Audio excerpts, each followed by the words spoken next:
What's good? Welcome back to Invest and Trade with Jax, and good early afternoon from Lagos, Nigeria. I made it after 22 hours of travel. Pretty exhausted last night. Slept pretty decently. Feeling good today. Want to get some videos out for you guys.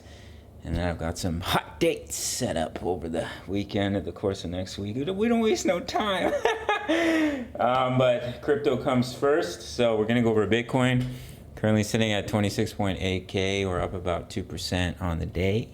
See a market cap of 520 billion. 24-hour volume, 13.22 billion. Let's hop into the charts. So we're going to start here on the 1 hour time frame. So we bounced right off our wave Y target, which was the 78.6% retracement of this wave 1. Now, we can't really guarantee a breakout unless we can come up and break this X high, because we can still be going through an ending diagonal. We could still be looking at coming down in a wave C. And the wave count was a wave 1 down. This was a 2, 3, 4. Basically looking to come down on ending diagonal wave 5. I'm just going to change the color so it's more visible. Let's do yellow. So this is the bearish wave count, which is still on the table in my opinion. You'd be looking to come down in an ending diagonal, but if we can break that X wave high, probability is continuation to the upside. As I've been mentioning on the channel, I was leaning bullish, but I said it could easily go either way.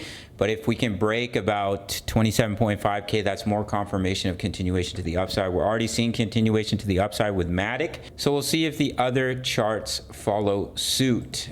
Taking a look at the daily, it is bearish on the daily, broken down from a head and shoulders, successful retest, bearish cross of the EMAs. So if we can't fail to break that neckline, you could see continuation to the downside. We are near the reset levels on the RSI and the money flow.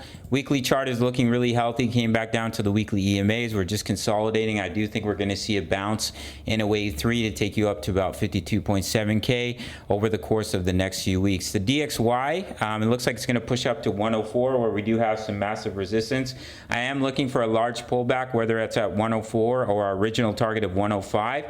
And that's when you'll see Bitcoin start to take off. But Bitcoin right now is seeing a little bit of strength while the DXY is rising, which could be a very strong bullish sign, because once the DXY pulls back, that's when Bitcoin really begin to make its move. So we'll see if we can break that X wave high at about 27.5K, push up into wave 3, or we get rejected here. We see continuation down. We complete the ending diagonal probably around 25.2K, maybe 25,000 or 24.8K, and then see continuation to the upside. All right, gang, currently we're in 3 trades right now. You can get free access to my trade signals if you sign up to Bybit or Bitkit. Do the majority of my trading on Bitkit, up to 8K in bonuses. All you have to do is make your first deposit. It takes 2 minutes, and then email me your sign up email, and I'll give you free access to over 2,000 members, posting chart patterns, talking all things crypto, and a 30-day free trial to my signals analysis, crypto news, member profits, how to all plays. If you want direct access, it's only $10 a month. You can sign up through the links in the comments, or sign up through the Patreon link. Smash the like button for the YouTube algorithm. I'm still pretty tired. Jet lag is real. And I'll see you in the next video. Much love. Take care.